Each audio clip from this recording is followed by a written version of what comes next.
mag-usap tayong dalawa. Oh, look who's the cat dragged in. What can I do for you, Emma? Isang tanong, isang sagot. Kabit ka ba ng asawa ko? Oh yes, dear.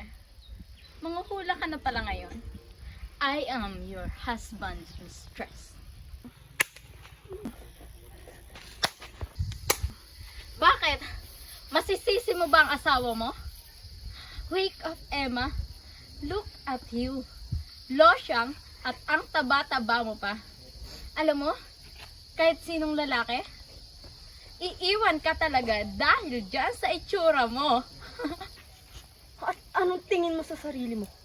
Diyosa ng kagandahan? Kahit ano pang itsura mo, kabit ka lang. Ako pa rin ang legal na asawa, tandaan mo yan! Emma, anong nangyayari dito? Umamin ka, Rom. Aminin mo. Kabit mo ba ang babaeng yan? Umalis na tayo rito. Huwag na natin tong pag-uusapan to rito. Bakit hindi ka makasagot? Oo at hindi lang ang sasabihin mo. Huwag nating pag-uusapan to rito. Nung walang hiya kayo? Anong ginawa ko sa'yo, Rom?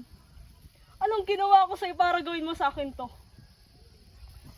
Lahat ginawa ko para sa'yo.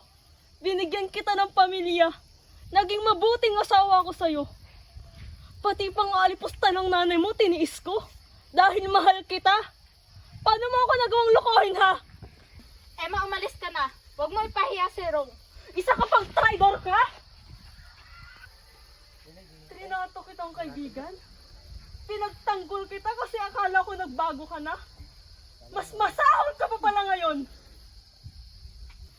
Umiyak-iyak pa ako sa'yo nung malaman kong may babae ang asawa ko. Yun pala, ikaw lang yun? Paano mo nagagawang humarap sa akin habang inaahas mo ang asawa ko? Wala kang konsensya. Kayong dalawa, pinaikot-ikot niyo ako. Kayong dalawa ang pinakawalang yung tao na kilala ko sa buong buhay ko!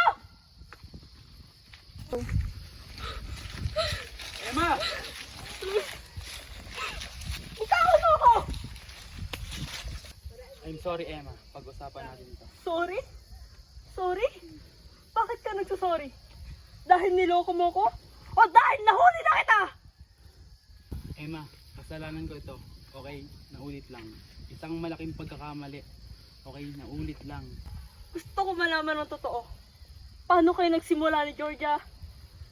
Sino una nagbigay ng motibo? Bakit ka bumigay? Emma, Anong pagkukulang ko? di ba kasabi ko lang, isang malaking pagkakamali nga lang yun, okay? Naulit lang. I'm sorry. Sorry. Ngayon mo sasabihin you're sorry? Pagkatapos mo akong